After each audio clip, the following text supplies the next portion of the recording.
o piantone.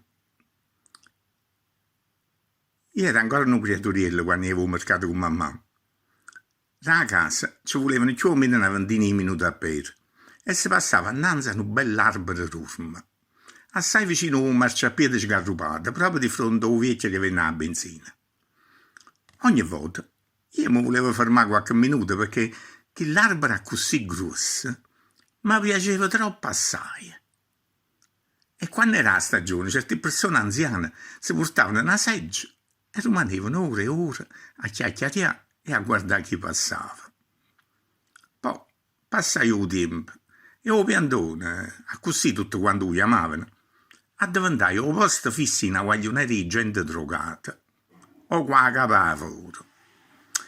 Chi passava da lì parte, cagnava marciapiede e si spostava da quell'altra parte, guardando la guaglionera storta eppure con un po' di paurella in corpo. Era nell'anno 70 e a quei tempi i droghe pesanti si pigliava tanta gente.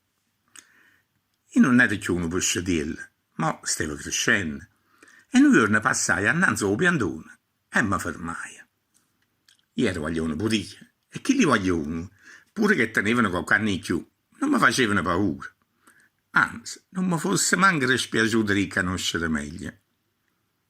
A ci pensare, in primo momento con loro non gli era tanto lisce, ma la cosa me l'aveva aspettata. Me ne recettero che me ne recettero per chi mi era fermato guardandola senza dicere una parola. E loro non capivano che voleva. E a dire la verità, ma anch'io sapevo perché stavo là, a guardare.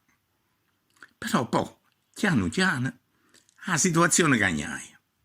Uno di loro mi rette una sigaretta, ma io dicette subito che non la voleva, e tutto quanto loro si mettettero a ridere. E là di volta io continuai a passare lì parte, non dicevo quasi niente, ma io salutavo con una rasella che faceva ridere pure a loro.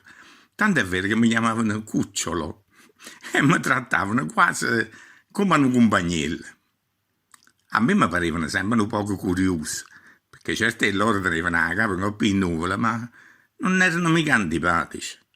Anzi, tutto questo durai quasi un anno, e poi me ne andai a casa, cagnai proprio città, e non li vedete più. L'altro giorno sono tornato da quelle parti, troppo tanto tempo, tanti anni che non ci mancava.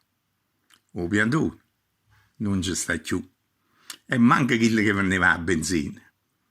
I marciapiedi non erano più sgarrupati, anzi, ci avevano messo certi belli pavimenti con tanta prete di lusso e porfido.